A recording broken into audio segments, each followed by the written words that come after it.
Okay, the Mortis arc is a very heavily debated topic when it comes to Star Wars The Clone Wars, and basically Star Wars lore in general, both in canon and legends.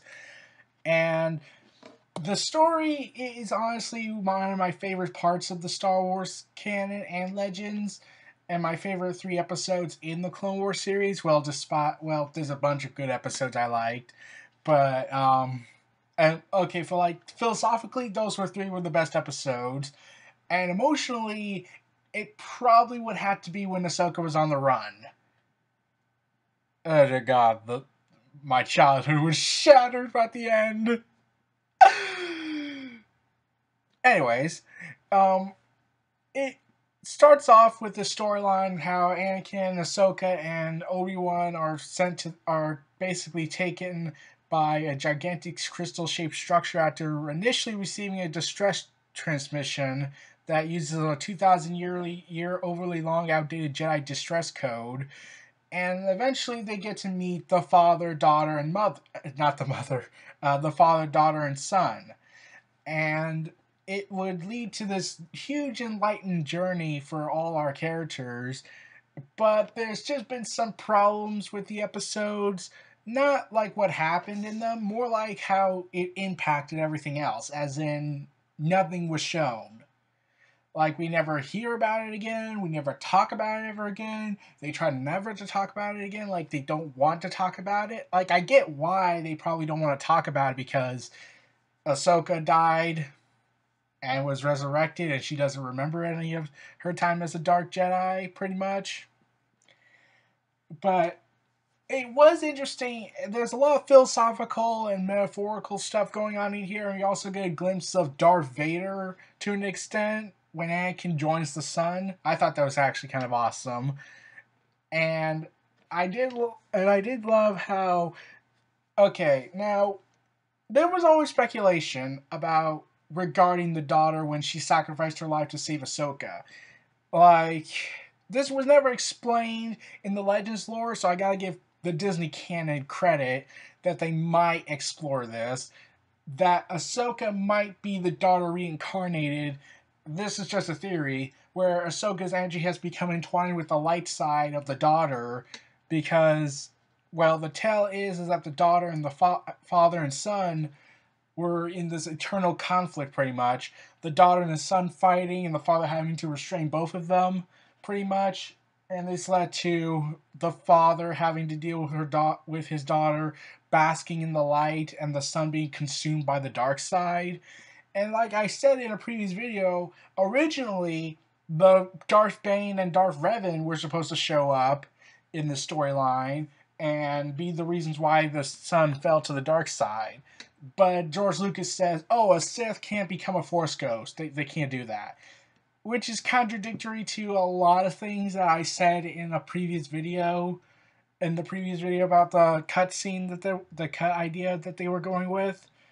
Because, like I said, there has been indication of ghosts of the Sith. But, yeah.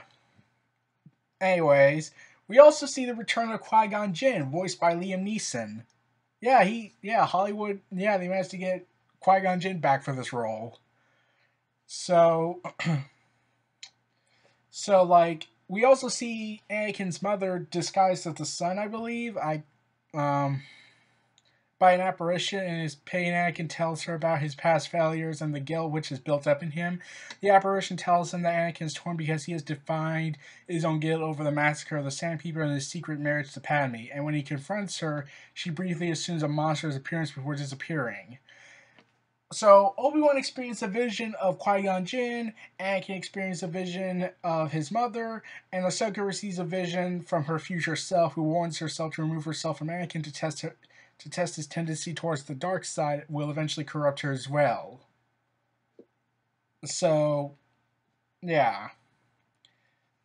And Anakin angrily confronts the host, the father, demanding answers and believing he's a Sith Lord. And, okay, this is the one thing I was wondering about in both canon and legends.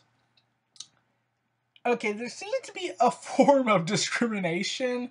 Like, Like, there's like no such thing as an in between. There's no someone with affiliation to Jedi or Sith.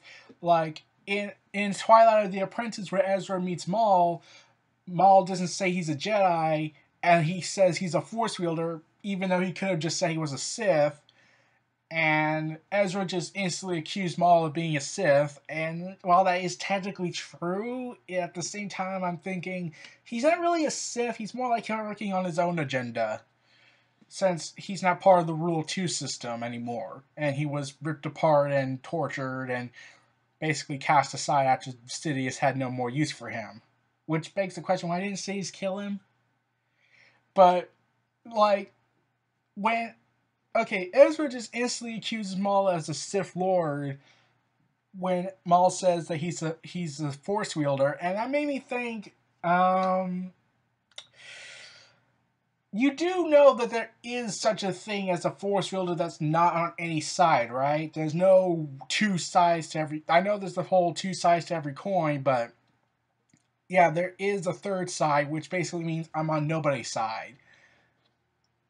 Because, and I recall a long time ago, I believe, I can't remember when, but even a Lego Star Wars video got this one right. Like, a cloned Force wielder, and Count Dooku's trying to corrupt him, Yoda's trying to give him a choice, and he says that he's on no one's side, and Yoda and Count Dooku just act confused, like, what? You're on nobody's side? What are you, you creature of unknown proportions? Like, that's my viewpoint, like how the Jedi and Sith are so dogmatic, they can't imagine someone being in the middle. That if they imagine someone in the middle, then all of a sudden, everyone loses their minds! So, yeah. And Anakin assuming the same thing about the father? Yeah. So, yeah, there was also a very interesting thing going on, like how how this whole mission by the father led to all their deaths, and the father said that he had brought balance to the Force. I think that was what he said. Hold on, let me take a look.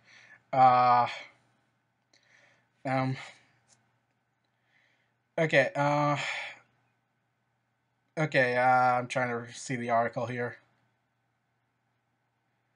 So, this is what the father says when he's dying. The father proclaims Anakin the chosen one, and since he has brought balance back to this world, it promises that he will do it again, but warns him to beware of his inner self, or else he will doom the galaxy.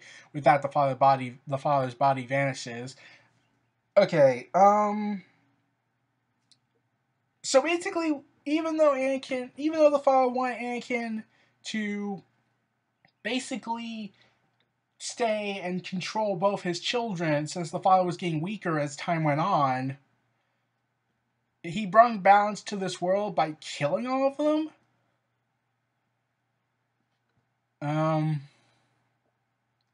Yeah. So, am I thinking... So, this is where my thought came in. Wait, so does that mean the Jedi and Sith have to be wiped out? I said this in my Chosen One video, because the Mortis arc kind of relates to that. Well, greatly. And then with the death of the Father of the Force which is cremated, Mortis dissipates and falling crystals shatter from the tip of the monastery tower, enveloping the three Jedi with a blinding flash. When they come to, they find themselves back in the spaceships inside the shuttle, being contacted by Rex. They are confused to learn that only a moment has passed since they lost contact with the cruiser, but recover significantly enough to complete their rendezvous. Yeah, that's pretty much how it ended. Yeah. But I'm also wondering, like, if the father's daughter and son died, and that was his way, and that was Anakin bringing balance to the Force on that world alone, does that mean the Jedi have to die out? And, like, I'm pretty certain that thought never ran through Anakin's head because everything was so going on with the war. But it was always a curious moment for me. I loved everything about this arc. Like, I'm left with a lot of questions, and it leads to the speculation now with the new Disney canon that is Ahsoka reincarnated as the new daughter. since she's infused with the light side of the daughter. And that's also made me think to myself, wait a second, where the hell's the mother? Like, they never talk about the mother, they never speak about the mother. Like, this was back when Legends was still the dominant canon before Disney bought Lucas. And I always was wondering, yeah, what happened? So, yeah, we get that answer in a book, in a epic book saga of Star Wars. Mortis actually continued off in Fate of the Jedi, which I will get into when I read them. So, yeah, like this trilogy was actually pretty fascinating, gave a lot of insight, but I'm surprised that there's been a divisive, increasing reaction on this. Like, a lot of people hate the Mortis arc because they felt like it destroyed what they thought what the Force was. Some people liked it, some people hated it. I personally enjoyed it. Like, I get why both sides were, why they're a side that is upset about it, because they never thought, oh, this is this is how everything turned, this is how the Force actually works. But, the daughter and son look like they're the embodiment of the corrupted entities of the Jedi and Sith. Like, they used to be part of the mortal world, in Legends at least, and then they left because they thought their power was too dangerous for the galaxy as a whole. Really could have been useful against the Yuuzhan Vong, actually, but they were dead by that point in both Legends and if they ever go forward with it again in Disney.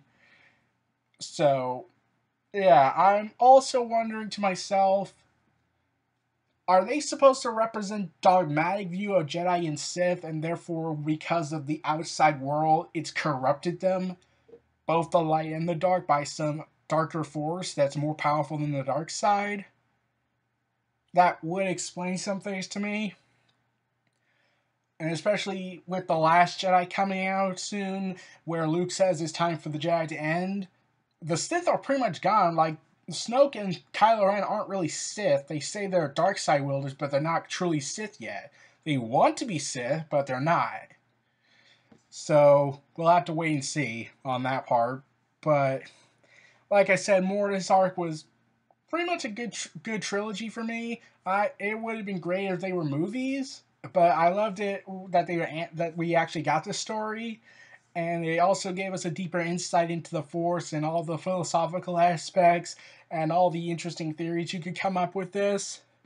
Especially since now, in the Disney canon, they're hinting that Ahsoka might be connected to it. Especially Ashley, who voices Ahsoka, has said that she might be connected to the daughter in some way. Even fans speculated that. So it's going to be interesting how that turns out in the Disney canon. And we got our answer. And the story was never finished. Okay, like, after Fate of the Jedi, we never got a conclusion to the Mortis saga. Since I now call it the Mortis saga in the Legends canon, we never got a full-fledged conclusion to that because Disney stepped in and overruled and said, oh, okay, all this stuff never happened. Yeah, I'm still tempted to talk about the invalidation of the EU, but like I said, that's probably another video for another day. Well, everyone, this was Neo Reality Entertainment. Feel free to like, comment, subscribe, and donate. Stay tuned for more.